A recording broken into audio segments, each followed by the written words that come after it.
Hello, everyone, and welcome to the new episode of investigating what all the things we can do with Azure AI Foundry. So today we are going to discuss the deployment of the application. So, for example, you set your application in your local machine, you developed it, you tested it, it works good. Now you want to deploy it. This is still not a proper production level deployment, but this is an example of an easy deployment that you can do, and you can see how all the components work together. And in one of the future episodes, I will discuss the proper production level deployments. But for now, we're going to go with this. So we're going to use one of our previous applications that we made with that uses Azure AI Foundry LLMs, and it uses also Azure AI Content Safety. It's a bot. What we're going to do, we're going to deploy the backend. So our API will be deployed as an Azure web application. An Azure web application is a computing service on Azure that serves web applications, but it can also serve the APIs for these web applications.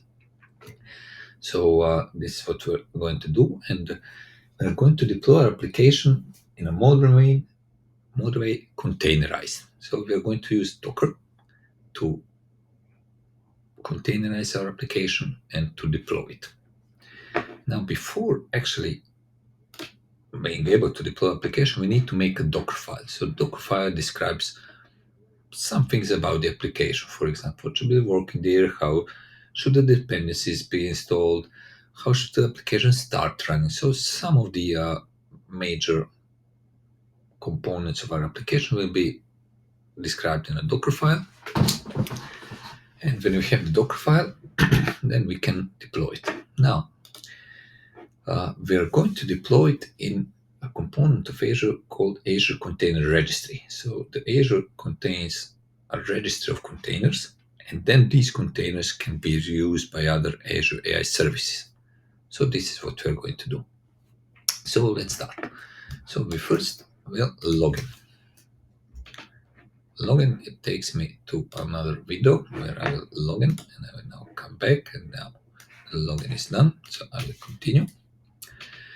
Login now is login is a command that needs to have the Azure command line interface installed on your computer, and it then uses command line commands to communicate with Azure. But you can also do most of these things in a web portal of Azure. Then I'm going to create an Azure container resource. We are going to create it in a resource group. That is my resource group. And then we put some name. We put it the SKU that will be running on, or like the computer that it will be running on, the computer power. And we say, okay, admin enable is true. Now it takes some time until it creates a resource, and it's done. So the Azure container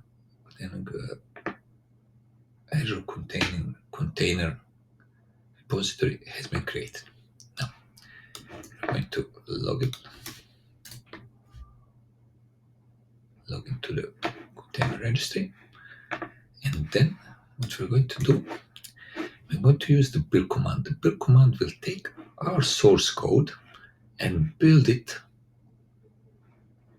in a certain way. So this Azure container registry can also build images, Docker containers in our source code, and this line actually builds the image on the container itself. Now, as you may understand, it would take some time, but let's wait a little bit, and then okay. So the building of the container was successful, and we're now going to go further with the creation of WebApp. So we're going to first make a plan for the WebApp.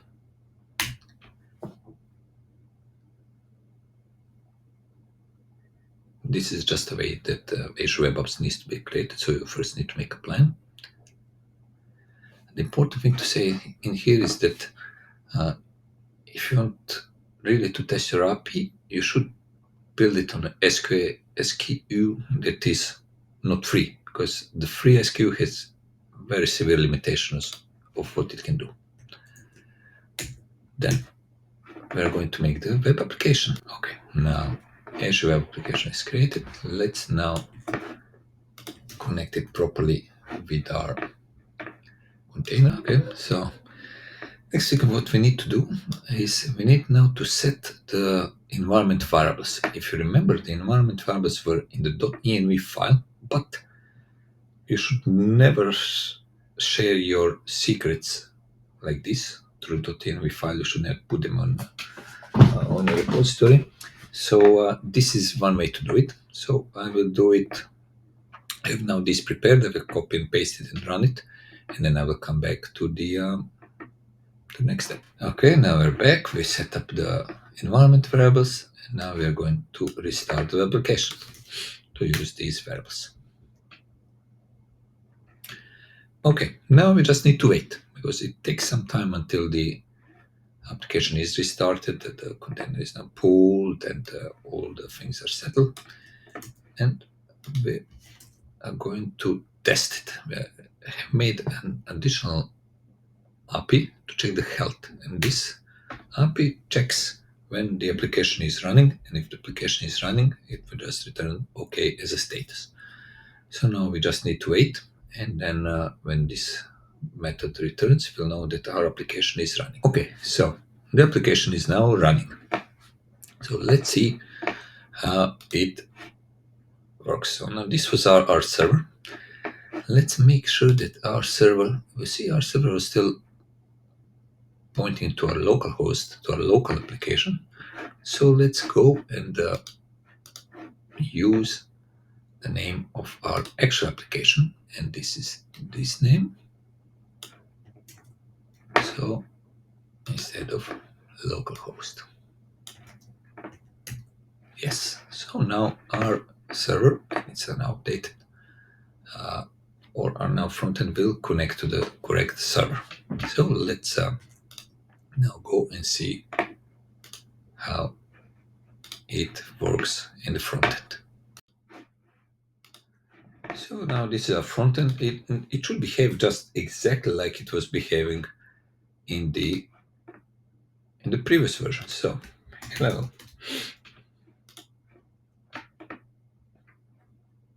Yes, you see it is getting to the backend now. This is our LLM talking, but let's see. But if I say it now, yes, you see this is now unsafe content and cannot be processed. So we saw that our frontend is now working fine, and our backend is now running on Azure. And with the proper setup, it can be then made to run in a production environment, which we may do in one of the future recordings. Thank you and goodbye.